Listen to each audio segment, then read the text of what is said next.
Good morning, everyone. We're continuing here in the words of the CHOFETZ CHAIM, Klal Dovid, the 4th chapter. And he's speaking over here about Rishoyim, people that can be considered to be wicked people, perhaps even the mitzvah to speak Lashon HaRa about them. Again, as we pointed out, difficult to know exactly who qualifies in our generation, but if all of the details and the signs that the CHOFETZ CHAIM are talking about would be there, then the halacha would apply. But he writes today the following: if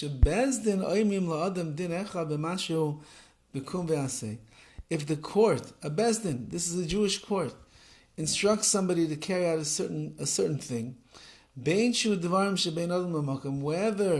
these are things between man and HaKadosh Baruch Hu, or between him and his fellow man, and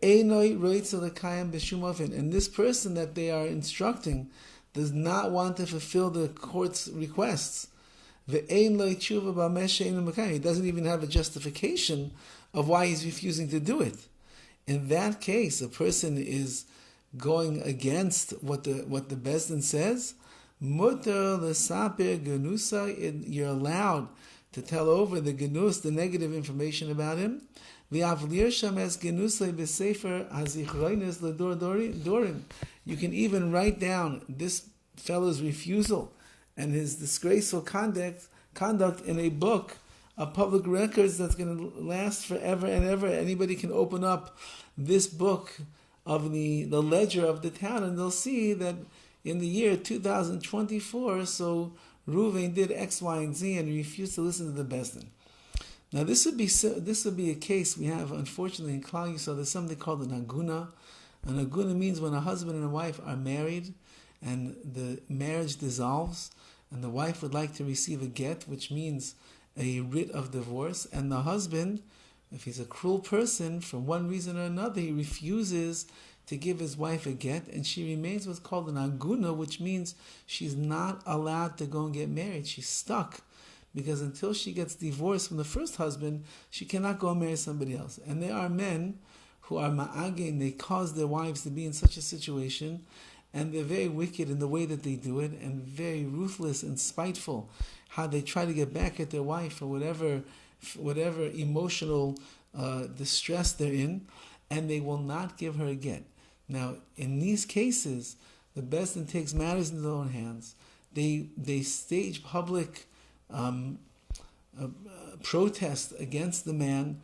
They'll actually make protests in the street, out in front of the person's house, with loudspeakers and signs saying that this is the man who refuses to give his wife a get, and they disgrace him and they try to put pressure on him to get him to fulfill his mitzvah over here of removing his wife from the marriage so she can move on in life, and he'll move on in life. And a Bezdin will do this in certain ways in order to do their best to disgrace and embarrass him, that he'll realize he should do it. So according to the CHOFETZ CHAIM, all that is mutter. That's all permissible when you're dealing with a person who denies and he doesn't listen to what the Bezdin says. Now, if this person that you're telling to come to Bezdin and do something, he refuses to come, but he has excuses why it is that he's not doing it. He's trying to justify himself. But his excuse is something that only he really knows in his heart, if it's true or not. So dino kach. So the halach is like this: if we understand that what the person is saying, his excuse that he's giving is not true, he just wants to try to get us out of his mind, to get him out of our minds, that we'll leave him alone. So then, you don't have to believe him.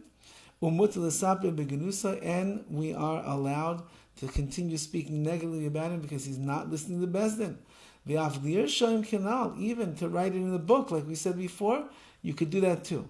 However, if you're not sure, is his justification, is it real, is it not real? Is he doing it because he's just trying to push us off, or maybe he's really saying the truth? In that case, then it will be us. You will not be allowed to say anything negative about him. So again, these are delicate halachas. Really, you have to have someone who really is a Bezdin denier and doing his best to stay out of there. And even if he does give you an excuse to justify himself, if you can tell that the excuse that he's giving you are crocodile tears just to push you away, even in that case, you'd still be allowed to speak negatively about him and write it down in the ledger of the city so everybody will know for generations what this person did. Have a wonderful day.